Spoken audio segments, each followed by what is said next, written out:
मुंबई की one of the fittest bodies कैसे sculpt होती हैं? Today we are getting an inside access into Yash Birla's fitness routine. Come with me.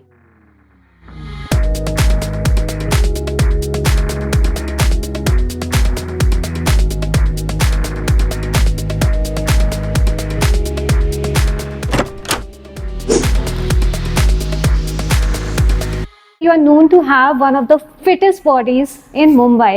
That's a very nice compliment. I don't know about that, but it's so kind of you. Very grateful. If I talk about this particular space, which is your least favorite machine and perhaps the most favorite machine out here? Very good question. So this is only the leg section. Yeah? Okay. My least favorite workout is the leg workout. So this is my least favorite section. So the entire lower body area is 1 day's workout for me. Yeah, that's all on 1 day. So I love doing this leg extension. What I don't like to do, which you asked me, and I must honestly say, is free squats. Okay. With this machine where you actually go squat and up, which is a very favorite exercise and very important exercise, but I don't like to do it. Okay, how much weights do you take for those squats, if I may ask? So I can go up to maybe about 80, 90, 100 kilos. Would you like to show us some?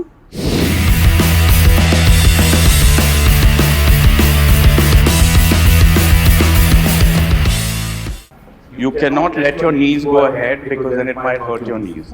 And you have to go as low as you can with your knees remaining behind. So you have to do this, keep your body erect as much as you can, go as low as you can, and then that's up. That's one squat. Go down again. And that's next. How many reps do you usually do with the most used weight? So suppose I do 1 day, I do 10. Next workout I must do 15. Third workout I may do only 8. Right. Because the whole thing is to shock your body.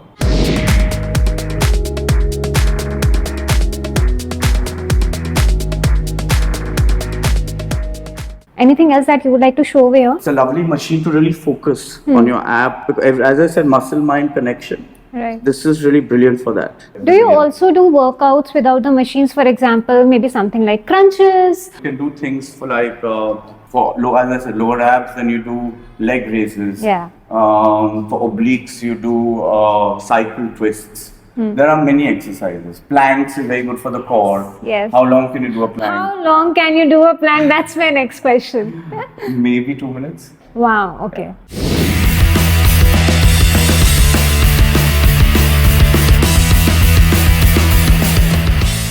So how old is this gym and how fresh is this gym? It started last June, so 13 months. And before that, like where you used to work out? I have a gym on my terrace, which is where I used to work out quite a lot. But I'm what you call a gym trooper. So I like to keep going to different atmospheres just to get a vibe and just to get a feel of different places. They may be able to give me one good new idea, new age idea, and if I can incorporate it in my routine, then I've achieved the motivation for me to go out and work out with people. Right, right.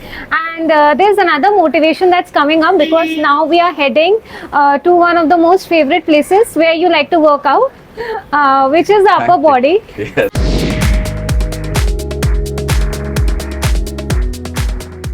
My most favorite is chest, shoulders and triceps. Right. So these are push movements as we call. I love all of them. And in these 3 workouts I can go on and on. I just don't feel tired, fatigued or bored. Right? So let's say this is shoulders. It's a lovely kind of a machine which gets your deltoids, the side deltoids. But you don't need to be on free weights. You just lift this. Yeah, you squeeze it, hold it as much as you can. Get it slowly down. You can go heavier, so it becomes more difficult, or you can just do it light. This is a simple chest press machine, right? Which you just sit and then you press. But obviously you can do it your own way. So one is you do it very light and fast. Yes. Okay.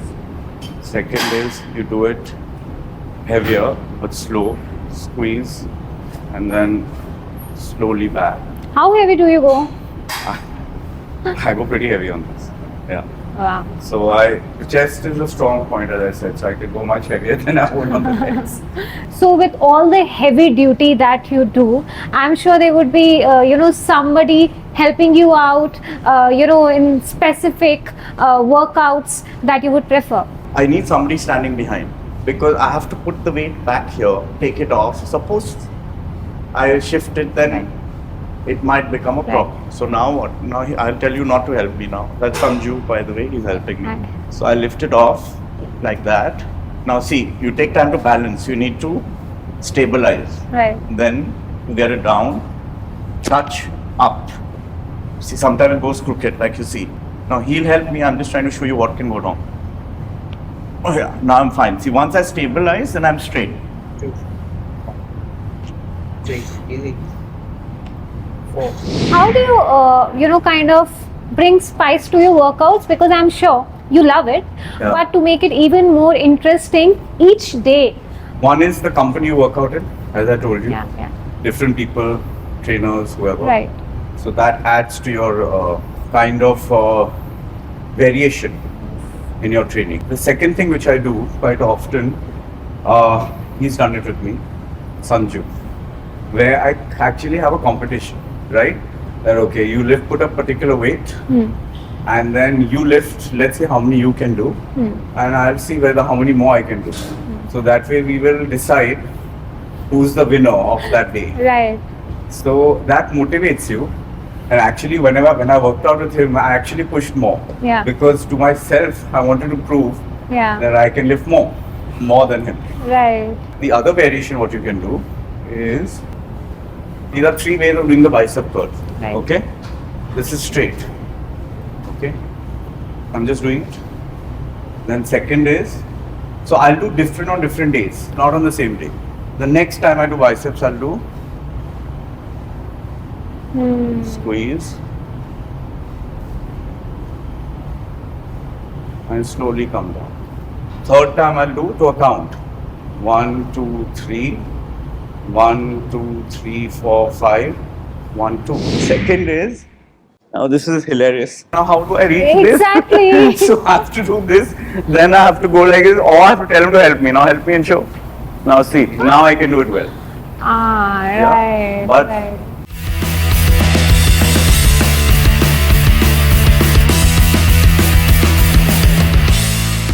If I may ask you at this moment of time, what do you love listening to while working out? What Very keeps nice. you motivated? Very good question.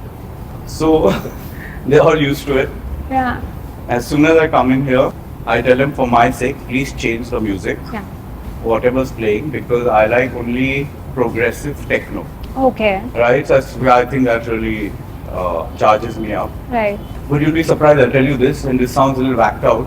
When I work out on my own, alone, then I listen to bhajans, I listen to what we call pravachans or talks on spirituality.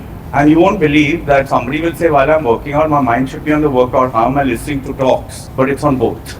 And if you ask me after the workout, I'll remember whatever the preacher has spoken. Right. Mr. Birla, this is a big paradox. Hearing satsang and hearing such religious and spiritual talks and doing workout, and I'm told that you are a person of contradictions, a Very right. person of opposites. And how do you also do yoga and meditation? How about that? Yeah, so I do all of these. And I've not been doing it since now. I've been doing it from when I was 18. It was inbuilt in me. I had a yearning for spiritual knowledge. So I used to, at the age of 14, 15, I used to pick up the Upanishads, the Bhagavad Gita, and I used to try and understand the meaning of it. So in life, we play different roles, right? I have to play a role in my work. I have to play a role in my family life. I have to play a role in my physical passion, fitness life, whatever it is. But above it all, there is one thing which binds everything together, right? Which is spirituality. Because whatever you do, if you do it with focus, passion, dedication, without really attaching yourself that I'm doing this for this, I have to do this, but I have to compete with somebody, or I have to cross somebody, I have to show somebody something, then you're failing, right?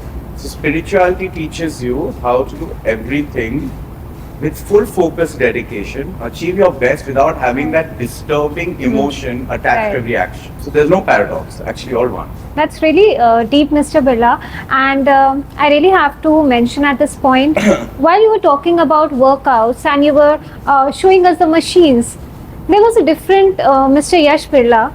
The tone was different, and as soon as we skipped to the topic of spirituality, the tone, the level of topping, it all changed so beautifully. So I think this is Mr. Yash Birla for you. And of course, I really want to add on to one more, to the contradiction over here. We were talking about spirituality, and let's go to the MMA ring now.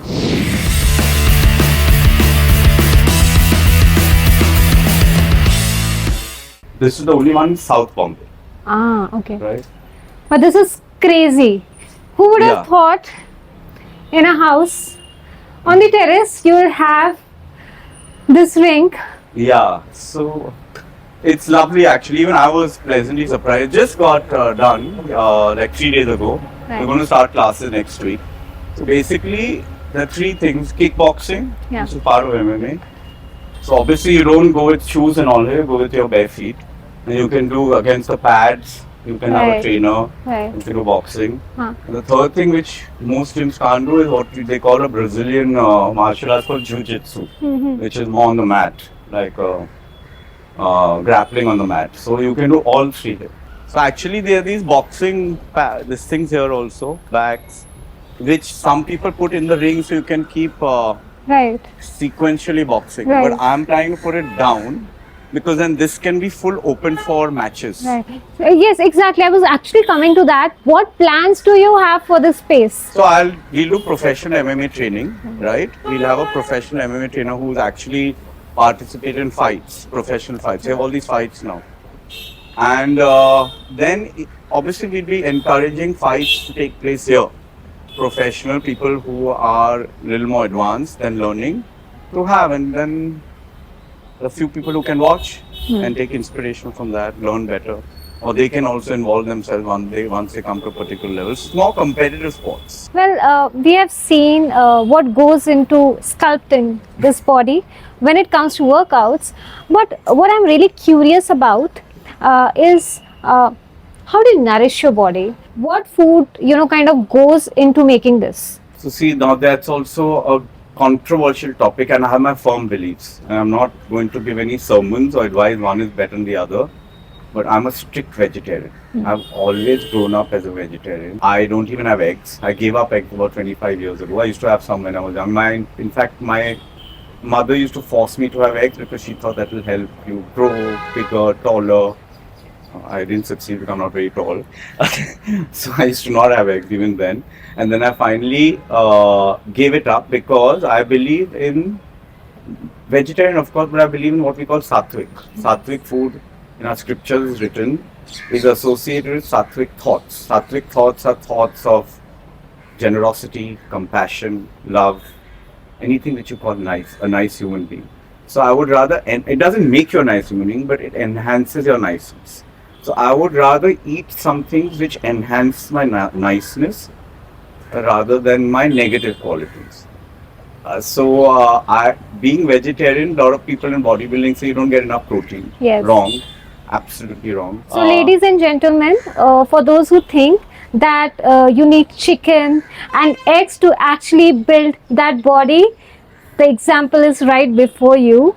Absolutely, and I really do believe it. There can be better examples than me also who are pure vegetarian. They've got the most phenomenal sculpted bodies. You have enough vegetarian protein. Of course, if you're What vegan. is your largest source of vegetarian protein? So if you have milk, which I do, but I'm not vegan, I'm vegetarian, then there's a whole lot of milk products. So and it should be low fat because Yes. you can't have very fattening So things. high protein, low fat paneer. Paneer, low, yogurt, Greek Yeah. yogurt. Yeah. Then you have tofu, which is Yes. good in protein. Then you have a lot of the lentils, the dals, which have ample protein. Right. Then you have almonds and the dry fruits. Yes. Then you have avocados. Yes. In fact, a keto diet, which some non-vegetarians believe in doing, can be easily followed by a vegetarian diet in all the things which I Right. kind of mentioned. Okay, I'm really tempted to ask you this question. What about your temptations? What is your cheat meal like? What are you tempted to indulge into, or you are really not very strict about it? So I love being a Marwari. Hmm. I was indulged and pampered by my grandmother, Hmm. which was very sweet, all out of love. So she used to make me everything I wanted and keep feeding me herself. Till I was like almost 11, she used to feed me with her own hands. So typical Marwari food, like Matri? sweets. Also, there's something we call sattu, which is Yes. it's made out of sugar and ghee and whatever. So when I want to cheat and I'm really indulging, I have that. Though I know sugar is not good for you. Then even the nashta like chivda, bhujia, gatia, all those typical Marwari, Gujarati snacks and all is I love, and they're not healthy because they are all either fried or they're processed. But it's part of my DNA, so I have to. I can't Yes. fight my DNA. Absolutely So I not. do it in would a be a disciplined crime. way. And then what happens? Suppose I have a little more, then the next day I make up. So one thing which people miss out is consistency. The youth. They say we'll work out every day for 2 hours a day, and then they say, okay, now we will not work out because we're going on a holiday. When they come back from holiday, they say, okay, we'll start after 1 week, 2 weeks, because they program their minds doing too much. And your mind will always be reluctant to doing too much. So A is consistency. Whatever you do, do what you can maintain for your whole life. God forbid anything else happens. Whole life you should be doing, like I've been doing. From the time in North Carolina, Chapel Hill in America, I'm doing the same thing today, decades later. Again, the part of your fitness and well-being is also the food you eat. Be very careful about the food you eat. Once you start liking healthy food, you'll develop the taste for it. So let's say spinach juice, beetroot juice. It's not exactly doesn't taste well, but when you know it's healthy for you, I actually relish it. I take lovely sips of it and actually relish the taste. So your mind is such that anything you believe in, you will start liking it. So like healthy food. It's not that healthy food is not tasty, but some people find fried food tastier. Once you know that fried food is not good for you, you'll start saying that's not good and this is so tasty. So for me, if you put a vada pav and you put a glass of beetroot and spinach juice, I'll actually find this better. I'm honestly telling you because I know it's healthy for me. So I would say that in a synopsis that eat well, yeah, be consistent. Also forget that physical fitness, as I said in the beginning, is not only about physical exercise. It's also mental exercise, it's also spiritual, and it's combining the three into one comprehensive being to live your life fully. It's a integral part of living your life fully. But that doesn't mean we ignore the other parts. You spend 2-3 hours at the gym, then you have nothing to do after you're working. Some people work, then they spend 2-3 hours at the gym every day. Then where's the time for your family, for your children, for your parents, whatever? So anything in life shouldn't be extreme, but it should be consistent and persistent. So this was fantastic and fabulous, Mr. Yash Birla, for you. For more such interesting videos, stay tuned to Midday. Subscribe to Midday India. Get direct notifications on all our videos by clicking on the bell icon.